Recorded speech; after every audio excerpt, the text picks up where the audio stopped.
sentido de que el órgano rector en estos comunicados que les he mostrado solo hacían mención a los contratos ya suscritos y no así a las órdenes de compra, órdenes de servicio, que igual es una formalización de una contratación y que te casa, y esta expresión que les decía, cirigüeñaco, con lo que te está casando entre lo que es la institución con el proveedor. Y haciendo una comparación con otros países, ahí la Contraloría del Perú, Contraloría de Chile, han sacado dictámenes dirigidos a contratos, órdenes de compra, para que las entidades no se sientan muy vulnerables en el sentido de que, ¿qué hago con estos procesos de contratación? Les voy a poner un ejemplo bien complejo. A efectos justamente de no afectar el tema de economía en Chile, han establecido que así no vayan, imaginen lo que les digo, ¿no? Pero no es el caso de Bolivia, por favor, bien clarito, no es el caso de Bolivia, es el caso de Chile, pero ha salido un dictamen de la Contraloría y de su órgano rector. En procesos de contratación de limpieza, ¿sí? Volviendo al tema de limpieza, se van a pagar normalmente todos los meses, así las personas trabajadoras de esos servicios de limpieza no hubiesen ido a trabajar. ¿Y aquí qué ha pasado? Hemos tenido una cuarentena rígida y obviamente ni funcionarios ni entidades. ¿Y qué hacemos? Ya, suspenderemos el proceso de contratación, ya, pero estamos hablando de suspenso, de suspensión del proceso. ¿Qué hacemos con estos contratos que ahorita estamos en vigencia? Y en estos comunicados te dicen, ya, dada la figura, puedes suspender el proceso del contrato, suspender, ojalá, no se va a aplicar multas, también te decía, pero no era tan claro como en otros países respecto a esa vinculación, porque muchas entidades han dicho, ¿y ahora qué hacemos con nuestros servicios? Nos pagamos, se suspende el contrato, y un poco ha sido si me permiten, una crítica constructiva en este caso. Y peor en orden de compra, ¿sí? ¿A qué voy? La orden de compra tiene un plazo de 15 días, hasta 15 días calendario, ¿sí? No establece ninguna disposición, como en otros países, para que la entidad aplique. En consecuencia,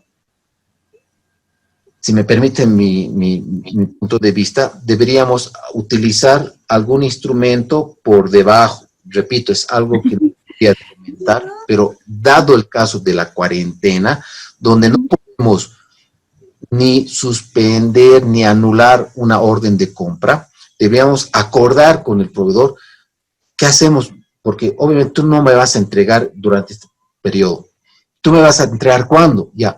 Estableceremos como un documento interno, repito, es bien complejo lo que les digo, pero en orden de compra no me han dado la solución el órgano rector y peor, han sacado un comunicado que les permitan suspender las órdenes de compra, no bajo la característica de suspensión del proceso, sino en la ejecución de la orden de compra hasta que se resuelva. Por tanto, han dejado un poco descuidadas a las entidades. Y muchas entidades, cuando me consultaban, mi criterio es tratar de hacer cumplir, y si no puedes cumplir, tratar de tener algún documento interno donde hayan cumplido, no pagues, pero luego regularices. Repito, es algo que, esa palabra de regularización no debería estar ni en mi vocabulario ni en su vocabulario, pero dada la coyuntura, dada la situación, de pronto no daba otra, ¿no? Ahora que ya se ha mejorado, ya hemos entrado en una cuarentena más dinámica, obviamente ya se pueden mejorar el tema de esta situación, pero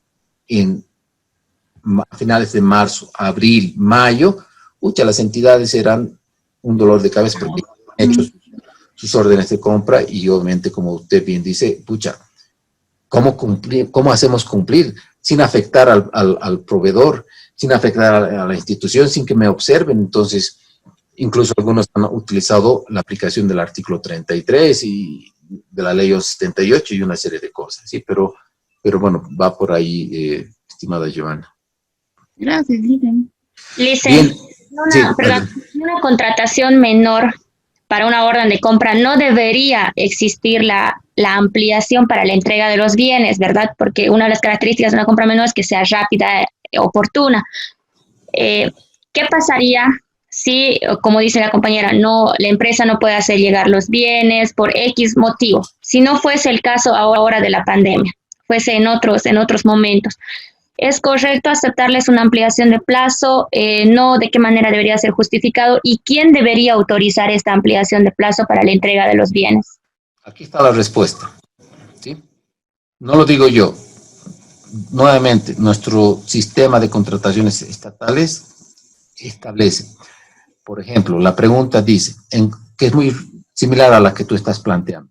En contrataciones, en la modalidad incluso de apoyo nacional a la producción y empleo, que es AMPE, ¿sí? Con orden de compra, ¿puede ampliarse el plazo de entrega establecido en dicho documento? ¿O qué medidas deben asumir en caso de incumplimiento? ¿Sí? Y aquí la respuesta es bien contundente, si ustedes ven, ¿sí? El plazo establecido en orden de compra debe ser de cumplimiento obligatorio. Estoy dando 10, 12, 13, 15 días calendario, tiene que ser de cumplimiento obligatorio, ¿sí? La entidad procederá al registro del incumplimiento de la orden de compra, donde en el SICODES. En consecuencia, nuevamente, si por alguna razón el proveedor dice, me tienen que ampliar porque me tienen que ampliar, he tenido problemas, la respuesta es, no se puede ampliar, porque esto es una respuesta categórica del órgano rector. En otras palabras, esta orden de compra, orden de servicio que ustedes ven en pantalla, es de cumplimiento obligatorio. Tiene dos características. Uno, la entrega no tiene que ser mayor a 15 días calendario. Y segundo, se utiliza dependiendo la magnitud del proceso. Por tanto, ¿qué quiero decir? Que, como bien usted lo señala, para procesos sencillos, que debería ser fácil la entrega, qué sé yo, del bien, utilizar orden de compra o aplicar la orden de servicio. Si no me cumple durante eso, yo no puedo ampliar, ¿sí? Y obviamente se considera incumplimiento, ¿sí? Para no llegar a eso, obviamente, traten siempre de coordinar bien con el proveedor. Ahora bien, la pregunta del millón, ¿se puede aplicar multas en orden de compra? Si no, ¿qué dicen? Sí, Lick. Sí, Se puede. Bien, la respuesta es, en algunas entidades he visto que sí han aplicado la utilización de multas a efectos de que el proveedor el día 16 te está entregando ya un día de multa, ¿sí? Porque era hasta el día 15, ¿sí? Entonces, de pronto ahí está la respuesta en caso de que de pronto por X o Z razón no te cumpla al día 15 o hasta el día del plazo de la orden de compra. ¿Sí? Licenciado, una consulta ahí. Si existieran las multas, ¿por qué Sí, tendríamos que ampliarles el plazo, digamos? Si ¿cómo se llama? La orden de compra tiene que tener 15 días como máximo, no podríamos ni recibirle el 16 menos el 17, así le cobremos multas, ¿no? Sí. Por eso le digo, en este tema de las órdenes de compra es muy discutible, y es justamente una de las preguntas no sé si es del foro o del trabajo, que entre otras, por ejemplo, de si se aplican a consultores o se aplican multas o si es o no un desistimiento. Repito, en la primera pregunta que he planteado, en algunas entidades hacen la aplicación de multas justamente para prever este tema de que como no se puede ampliar, pues aplico una multa. En otras son más cerradas. Y ojo, no hay una respuesta categórica ni en la normativa ni en las consultas en el SICOES. Por tanto, estas entidades son bien estrictas y te dicen, al día 15, listo, este sentimiento y ya no recibo, otras te pueden decir, ya voy a aplicar ciertas multas. Entonces, hay de ambas partes, ¿sí? Dicen, de aplicar multas, ¿dónde tendríamos que especificar para que las personas sepan? En la misma orden de compra. En ¿En caso el formato? de que, en el formato, sí. Pero al poner eso en el formato de orden de compra, ocurre lo que le digo, ¿no? Que estamos afirmando que estamos recibiendo más de 15 días. No, obviamente, el plazo es de cumplimiento obligatorio, ¿sí? Lo que pasa es que es la formalidad, ¿sí? Y repito, hasta el día 15 es obligatorio que usted me tenga que entregar, ¿sí?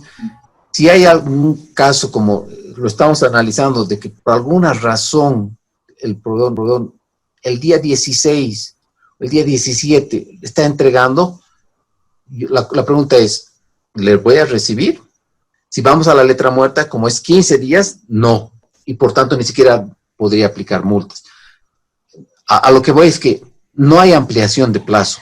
Por más que pida, no hay ampliación. Entonces puede ser o que definitivamente ya no voy a recibir y voy a hacer nuevamente un proceso de contratación menor, o si está en la condición de tener la posibilidad de entregarme al día 16, al día 17, pero le voy a recibir aplicando cierta multa, ¿sí? Entonces hay de ambas partes, repito.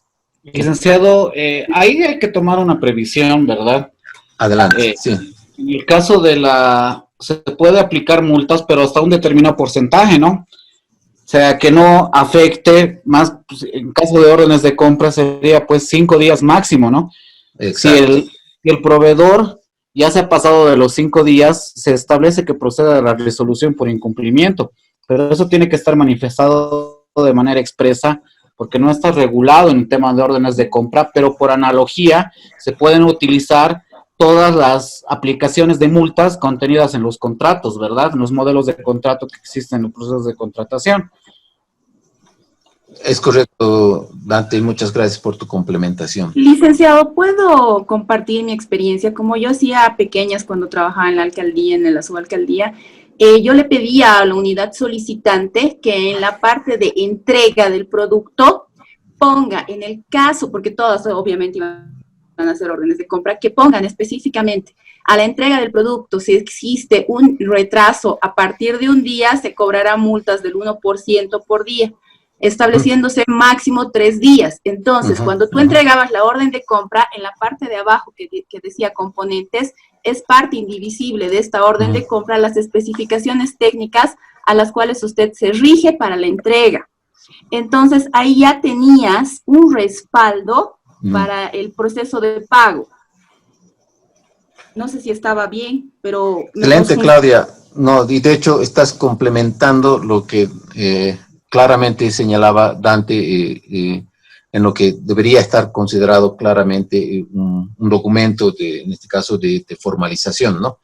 Y he visto también otras órdenes de compra que de pronto son una paginita, porque obviamente, pero he visto en casos de aduana, por ejemplo, que la orden de compra son 2 hasta 3 páginas, ¿no? Porque hay mucha especificidad y de pronto estas órdenes de compra, órdenes de servicio, como ustedes están viendo, varía de entidad. Y obviamente, mientras demos cierta información específica, podemos tener cierta claridad y obviamente esa experiencia es muy válida e importante. Colegas, ahorita es las 9:15 y quería hablar del régimen de las garantías y de los usos de medios electrónicos. Espero que nos dé un poquito más de tiempo nuestro estimado ingeniero Héctor, a efectos de que pueda complementar la parte, porque también considero que no quiero dejar de lado el tema de las garantías y de terminar de hablar de los usos de medios electrónicos, ¿sí? Y también, obviamente, un poquito su paciencia de ustedes para terminar un poco esta parte. Garantías, seguramente lo van a ver específicamente en la aplicación de los DBCs en los siguientes módulos, porque así tendría que ser. Pero la pregunta que quiero comentar con ustedes, ¿qué es una garantía? ¿Qué vendría a ser una garantía? En una palabra, en un criterio que ustedes tengan, ¿qué es una garantía? Es un seguro. Es el seguro que nos presentan de cumplimiento o de que es un seguro de que va a pasar el suceso, el acto. Gracias, Claudia. Buen criterio. ¿Alguien más? En su opinión, en una palabra o en un concepto, ¿qué vendría a ser la garantía? Un respaldo. Un respaldo, ¿ya? Bien, Flor. Un contrato. Un aval. Un aval, ¿ya? Bien. Un contrato que tiene el objeto de garantizar un siniestro, ¿no? Bien. Estimados colegas, para ya ir un poquito rapidito, es el tema. La garantía comprende dos aspectos bien importantes, ¿sí? La garantía en una palabra, podemos decir como resumiendo lo que ustedes podríamos, lo que han comentado en una palabra, una garantía es un compromiso, ¿sí? Donde intervienen tres actores. Entonces, es un compromiso, una garantía es un compromiso. Yo me estoy comprometiendo ante usted a decir que mi propuesta es seria, que no me he bajado los pantalones y he hecho para probar, ¿sí? Segundo, es un compromiso que yo como proveedor que ahora soy, te voy a cumplir el contrato, ¿sí? Es un compromiso que yo te estoy dando a efectos de que tú me des liquidez, que es el anticipo, a efectos de que yo pueda tener los recursos necesarios para cumplir el objeto. En otras palabras, es un compromiso. Una garantía, pónganse bien en mente, es un compromiso. Pero intervienen tres actores, ¿sí? Este chascosito que ustedes ven acá es la primera parte, que es el solicitante o afianzado, ¿sí? Es uno de los tres actores. El otro actor es, obviamente, el beneficiario, o en otras palabras, o también puede ser el tenedor, ¿sí? Que va a ser la institución que está sacando un proceso, que está requiriendo un bien, un servicio, que está expresando su requerimiento, su necesidad, la entidad, en este caso, YPFB, BOA, Ministerio X, Z. Y un tercer actor, no menos importante, obviamente es quien emite, el fiador en términos financieros o el emisor. Que ojo, no antes era la entidad financiera, no necesariamente va a ser una entidad financiera, pueden ser una entidad de seguro, ¿sí? Porque obviamente entran las pólizas que vamos a ver a continuación. En consecuencia, una garantía es un compromiso, lo que ustedes están viendo. Para garantizar, va a la redundancia, una persona natural o jurídica, que va a ser uno de las partes, para el cumplimiento de obligaciones contraídas ante un acreedor o beneficiario, ¿sí? Entonces aquí intervienen quien emite, quien va a tener esa garantía y quien va a solicitar y entregar, en todo caso, esa garantía, ¿sí? Bien clarito. Ahora bien, la garantía... lo que está pintado de rojo es las modificaciones que han tenido, ¿sí? Tiene que tener un carácter de renovable, su nombre lo dice, de característica estamos hablando, ¿sí? Renovable, que quiere decir que yo puedo solicitar su renovabilidad. Si hago la aplicación de un contrato modificatorio, formulario 250 en el SICOES, para ampliar el plazo, y no pido una ampliación de garantía, pecado mortal, porque obviamente todo lo que va a ser el contrato tiene que estar garantizado. Por tanto, si hago un contrato modificatorio aplicando el plazo, también tiene que ir, y va a entrar esta característica de la renovabilidad. Va a ser irrevocable, ¿sí? Y también va a ser ejecución inmediata. ¿Qué significa irrevocable? No sé si alguien me puede ayudar para ponerlo en sencillito. ¿sí? La irrevocabilidad es como, si me permiten la comparación, es como el carnet de identidad. Un carnet de identidad me identifica a mí, que mi número es número tanto, que soy Juan Daniel Encinas, que vivo en tal parte, que soy profesional, etc.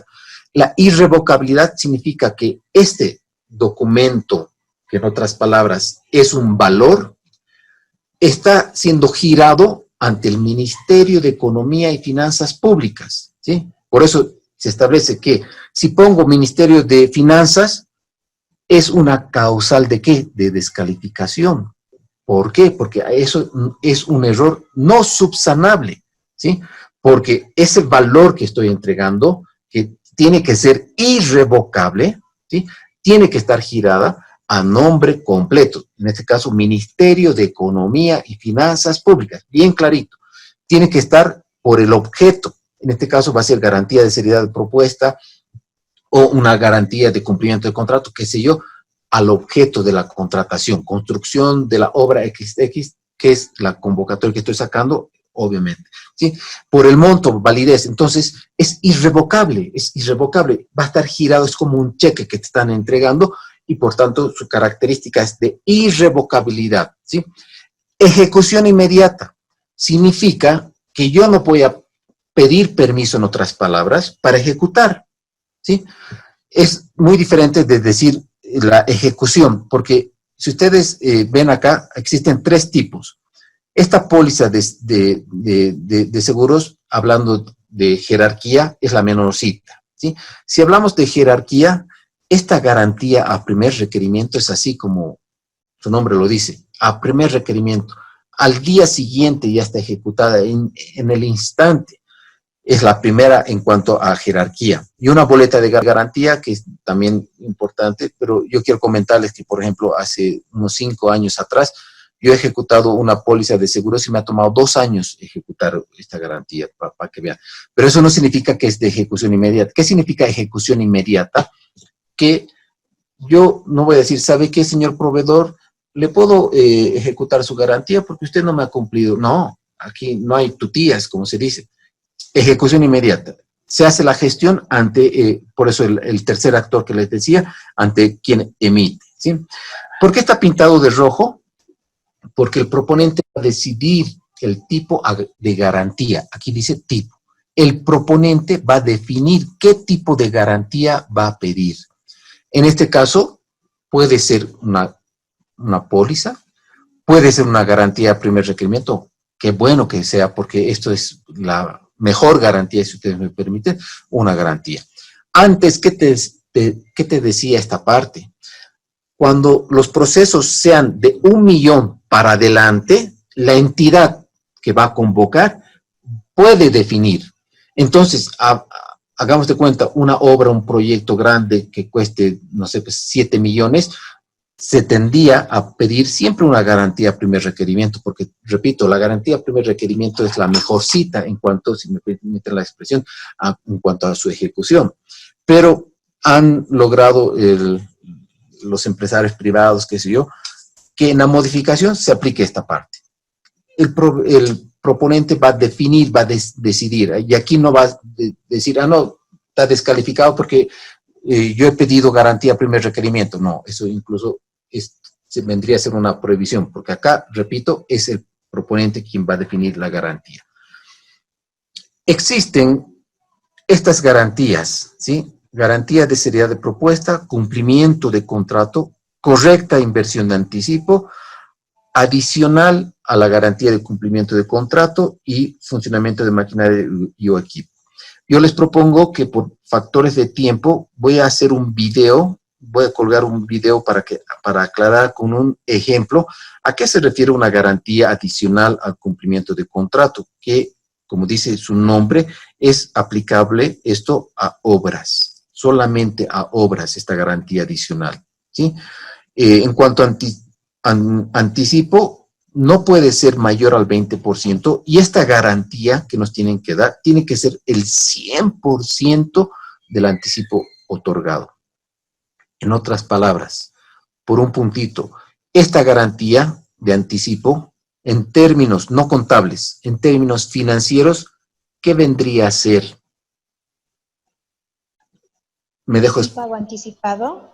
Me dejo entender, antes que me digan sus criterios. En términos financieros, ¿qué vendría a ser esta garantía? Significa que antes de iniciar la obra, antes de que me entreguen los bienes, lo que fuera, yo estoy entregando recursos, ¿sí?, al que ha solicitado, en este caso el proveedor que ha solicitado la garantía, entregándome, obviamente, una garantía por el monto total solicitado, ¿sí? Aquí no es el 7%, como es el monto del contrato, no, es el 100%.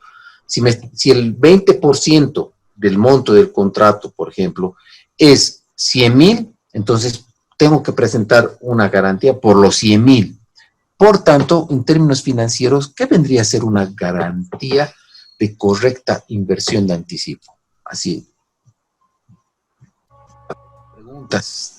Pregunta, ¿quién? Ya, 2 puntos. Un anticipo, dice. Sí, pero ¿qué vendría a ser? En términos financieros. Pago. Es un A ver. pago por adelantado. Reposición del dinero, dicen. No. Pago adelantado, Vicente. Es un pago adelantado. ¿Y eso qué es en términos financieros? Muchos van a estar... ¿Un anticipo? No. Cuenta por cobrar, licenciada. Un anticipo. Eso de cuentas por cobrar vendría a ser más visto desde el área contable. Yo lo estoy diciendo desde el área financiera. Es una pignoración del dinero. Es un anticipo, Inge. Digo, Lice. Obvio que es un anticipo, pero ¿qué vendría a ser esa actuación de entregarle el dinero? Un desembolso, dice. ¿Perdón? Un desembolso. Va a ser un desembolso, pero ¿qué vendría a ser? ¿Un avance financiero? Reserva legal. ¿Fondo en avance? Ya, 5 puntos. Bien.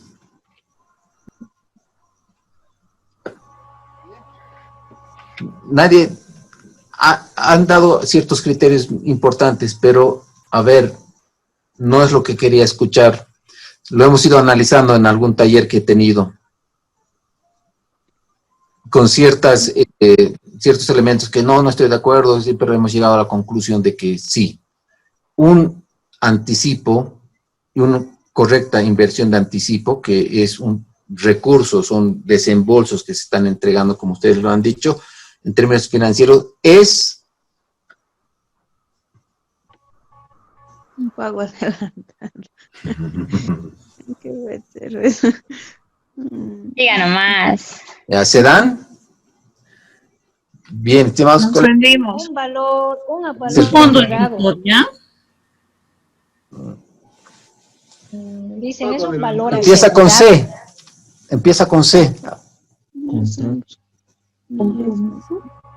¿Quién ha dicho compromiso? Silva. No, no es compromiso. ¿Cobro? Sí, es un compromiso. efectivamente. ¿Una cuota? Una cuota por cobrar. ¿Quién dijo una cuota? Yo Lice. No, no es una cuota. Un cobro. Cobro, tampoco. Ya, un crédito. Ya. Es un crédito. Yo lo dije. Es un préstamo, es un crédito. Ahora, ustedes me dirán, ojo, es que un crédito conlleva intereses. En este caso, interés cero. Señores, como institución, como ministerio, como el gobierno municipal, qué sé yo, estoy entregando recursos del Estado, no para que vayan a Cancún, a Punta Cana, a vacaciones, no. Estoy entregando recursos para que la empresa que ha sido adjudicada, tenga disponibilidad para, si hay que importar, hacer los trámites de aduana, de importar, si es obra, contratar todo lo que es mano de obra, maquinaria, que se disponía para cumplir el objeto. Entonces, antes de iniciar una ejecución de un contrato, el Estado le está dando recursos. En otras palabras, te estoy dando un crédito sin intereses a efectos que tú te disponías para que me cumples, ¿sí?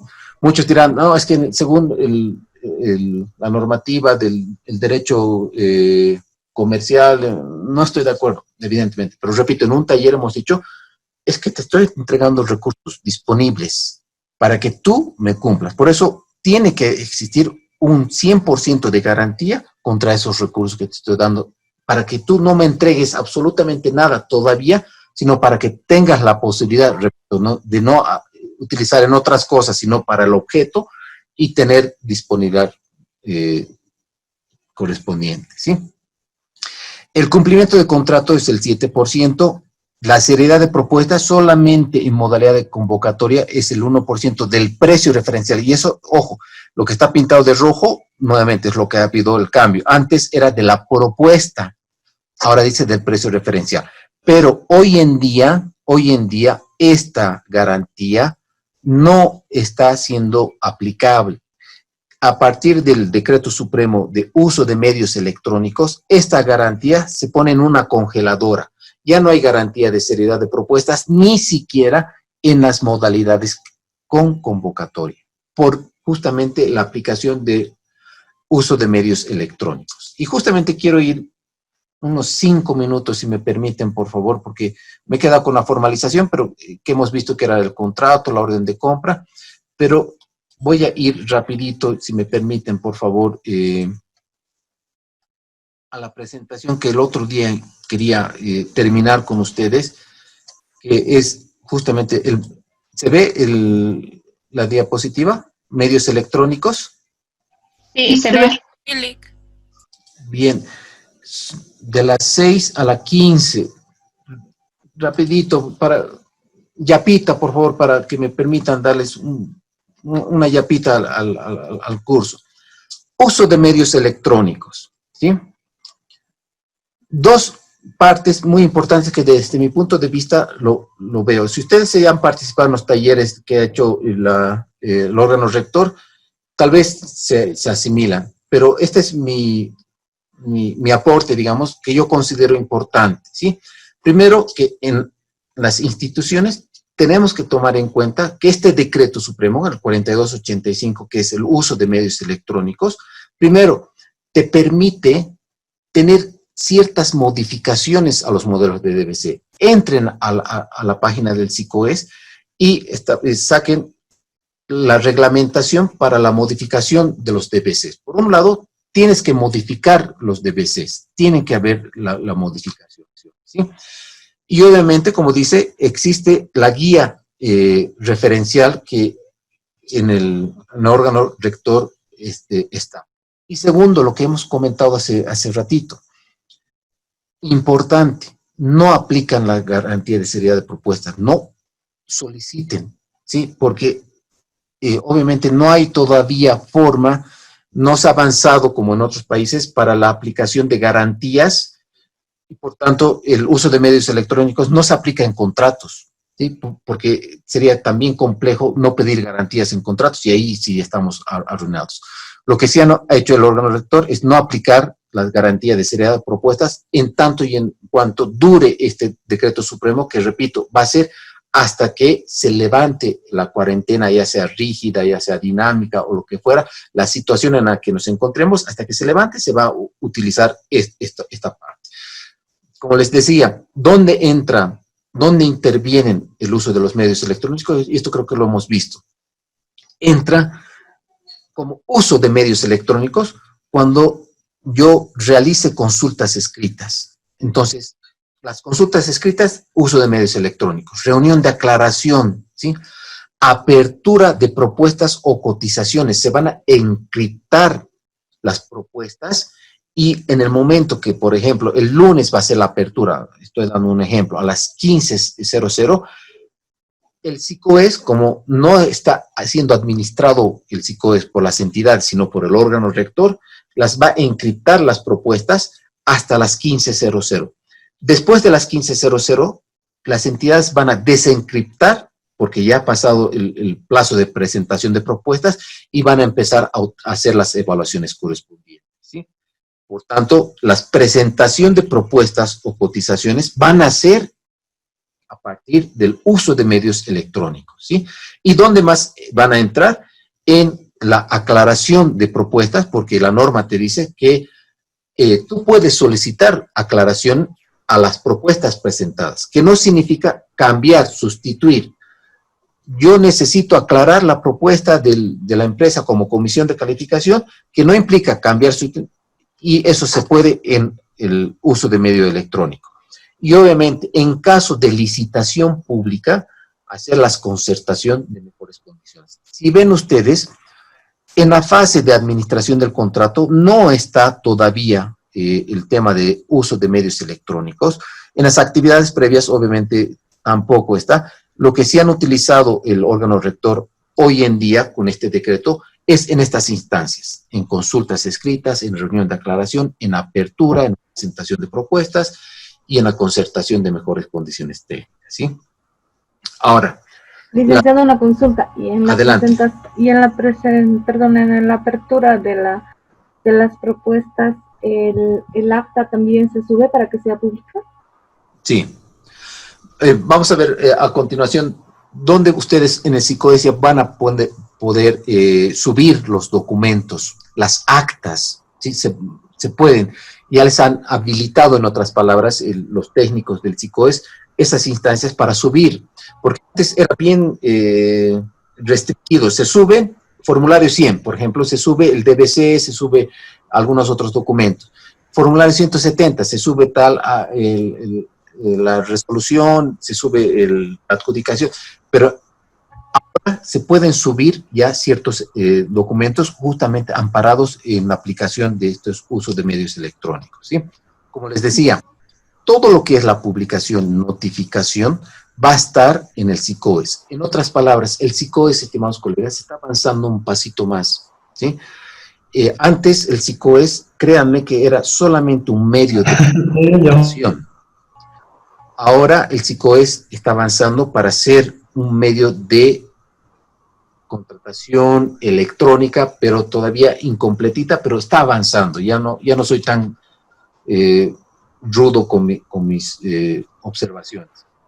Como su nombre lo dice, la presentación de propuestas, si ustedes ven, como se va a encriptar en el SICOES, yo soy proponente, Elba es proponente, Justo, Roberto, que sé yo, ustedes todos son proponentes, ¿sí? Entonces, ya no van a ir físicamente a la entidad, van a decir, aquí está mi sobrecito, pueden hacerlo, no te restringe, pueden hacerlo, ¿sí? Pero también pueden hacerlo, y en la aplicación de este medio, en el RUPE, ¿sí? En esta instancia.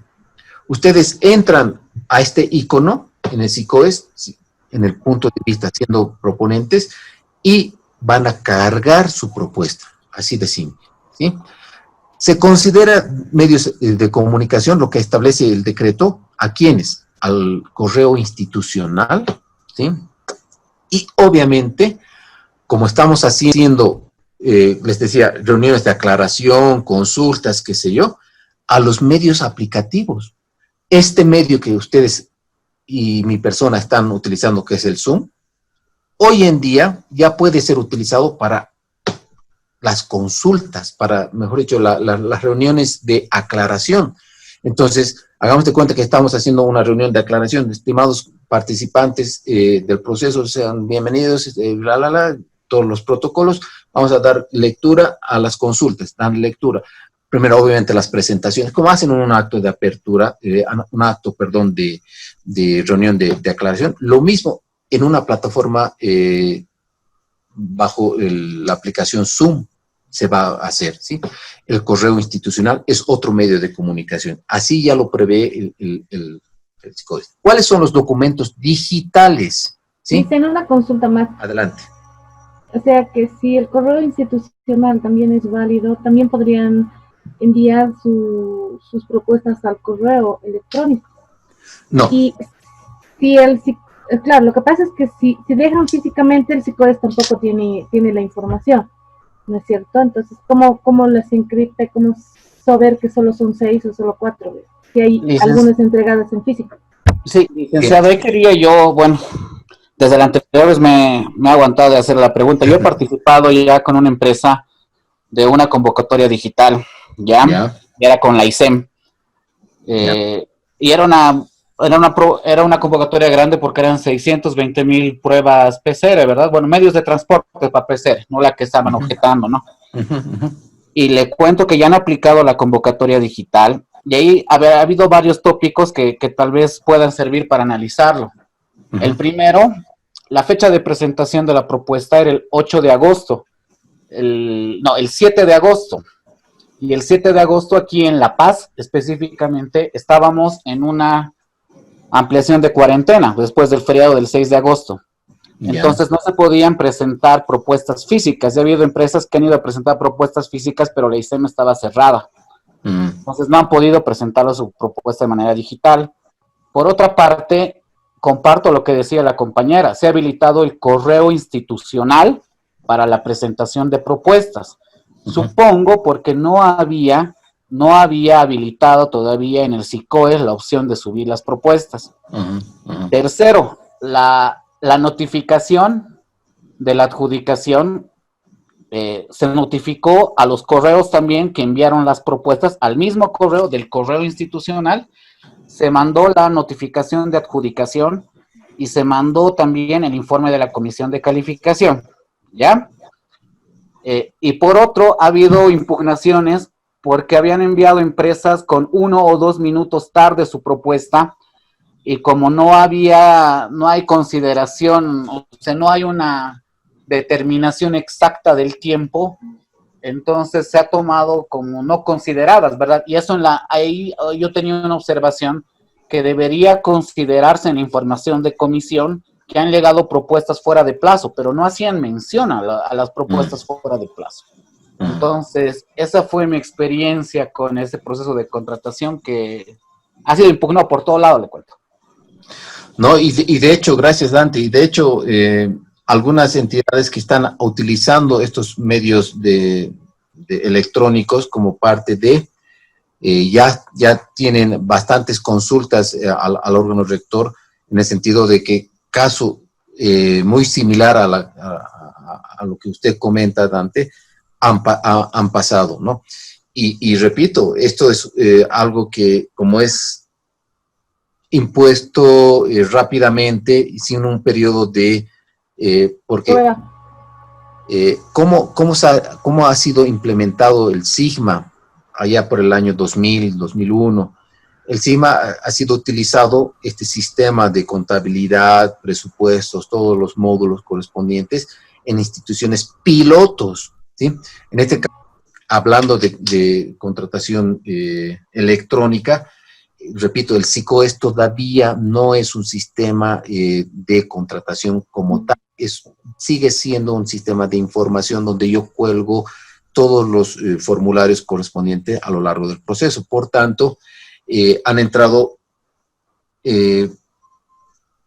haciendo un poco cuerpo al tema de la situación en la que nos encontramos, pero obviamente sin hacer pruebas pilotos ni mucho, y por tanto van a saltar este tipo de observaciones. Había una pregunta que decía, yo no tengo VPN en mi casa, pero tengo que hacer las comunicaciones. ¿Puedo utilizar mi Gmail? Y el Gmail no es un correo institucional, pero están utilizando. Entonces, el tema de las presentaciones de los plazos. No nos olvidemos que la anterior semana hemos hecho bastante hincapié, un poco más, de ser más papistas del Papa, ser bien protocolares, bien cumplidores con los plazos. Pero dado el caso de la aplicación, así con volapié de esta parte, podemos encontrar algún tipo de que los proponentes presenten algún recurso porque obviamente han sido aceptadas fuera de UPRAS y una serie de cosas. Coincido, hay elementos que de pronto pueden ser complicados en esta primera fase de implementación. Y obviamente, si bien el órgano rector está todavía con temas de capacitación, todo eso, pero en una prueba así tenemos el órgano rector a través de la unidad de normas y la unidad de sistemas. La unidad de sistemas que administra el SICOES obviamente tiene que coordinar, y en un entorno virtual es complicado también hacer este tipo de cosas, ¿sí? Bueno, acabo indicando, por ejemplo, que las actas de reunión van a ser, por ejemplo, en este caso, una reunión que sea para una obra, qué sé yo, que se genere, ¿sí? Producto de una actuación administrativa, de una reunión de aclaración, debería estar siendo considerado bajo esta lógica del decreto como un documento digital, ¿sí? Y otra información que puede estar subida en el SICOES. Eso es en cuanto a lo que establece la parte de la normativa. Y en la aplicación, repito, podemos tener algún tipo de justamente el tema de plazos, términos y horarios tiene que mejorarse en todo caso en cuanto a los cronogramas, como ustedes ven acá, ¿sí? Si ustedes ven en un cronograma, vean ustedes lo que está remarcado. En una reunión de aclaración, una apertura de propuestas, ya tiene que estar con el enlace del Zoom, en este caso del enlace virtual que se va a hacer en esta hora, en esta fecha, la reunión de aclaración. Ya tiene que estar en el cronograma el enlace. En consecuencia, las entidades ya deberían tener sus cuentas de Zoom, ¿sí? Lo que les decía, ¿cómo se cargan los archivos? Ya tenemos en el SICOES, en la parte abajo, que no había esto que es temporal, la carga de los archivos de proceso de contratación. Si hacemos un clic acá, por ejemplo, ponemos en lo que es carga de archivos, aquí está siempre el CUSE, y en el CUSE del proceso en cuestión hacen con el buscador el número, y acá ponen carga de archivos. Haciendo la carga de archivos, ¿qué les va a aparecer? Obviamente colocando el número del CUSE, subir la documentación. Y otro elemento que también me considero importante es el tema de la validación de la firma digital, porque también puede ser sujeto a observación. El A1 es una declaración jurada que tiene que estar firmada por el representante legal, ¿sí o no? En un proceso normal tiene que estar, y puede ser sujeta a una descalificación si no está la firma del representante legal, porque es una declaración jurada. En consecuencia, las entidades las empresas pueden presentar escaneado ese formulario con su firma. Pero ¿qué pasa si no está escaneada su firma? En criterio normal podría ser una descalificación. Pero ojo, como se está estableciendo este decreto supremo, se está tomando en cuenta no solamente la firma que debería estar escaneada, no solamente, sino también lo que es la firma digital, que es otro elemento que ya estamos entrando al tema de las firmas digitales, y ahí hay una entidad que es el AESB, que es lo que ve el tema de las firmas digitales. Y entonces se debería entrar a validar si ese documento está siendo firmado digitalmente.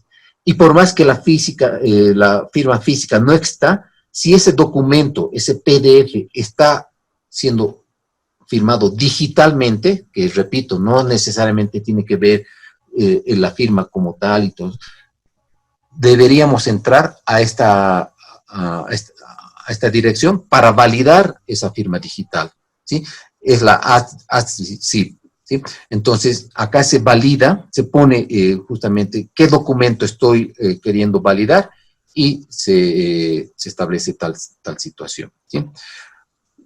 Por último, la aclaración de propuestas, por ejemplo, también puede ser a partir de unas reuniones virtuales, sin perjuicio a reuniones presenciales. En otras palabras, lo que el órgano rector está comentando, está socializando, es que este medio de uso electrónico debería coadyuvar a las entidades a utilizar medios electrónicos. Pero si la entidad ve por conveniente hacer reuniones presenciales, lo puede hacer. No está sustituyendo, no está diciendo solamente se tiene que hacer de manera virtual, sino es herramientas. Y como conclusión, para entrar a un mundo de contrataciones electrónicas, evidentemente deberíamos pasar por un proceso, ¿sí?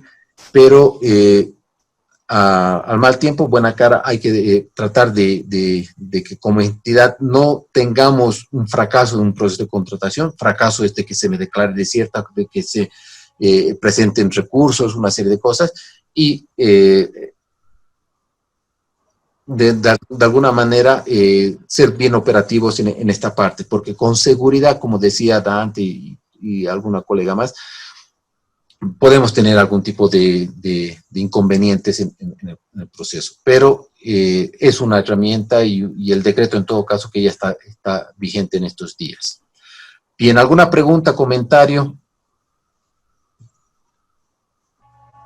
Licenciado, ¿y estas contrataciones tienen algún límite de monto? ¿También se pueden hacer licitaciones internacionales?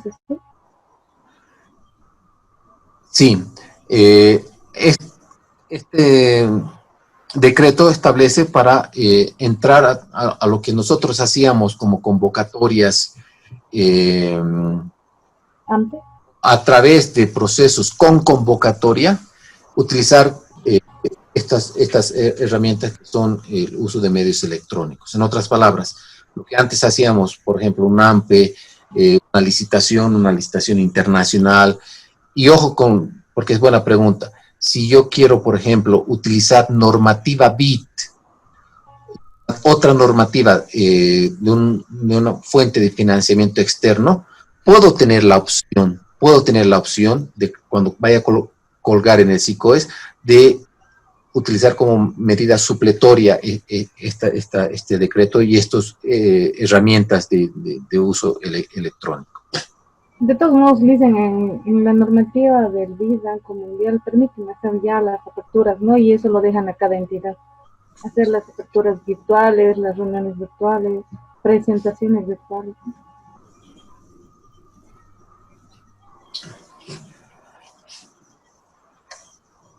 Bien, quiero agradecerles la participación. He visto que existe un muy buen grupo de colegas acá.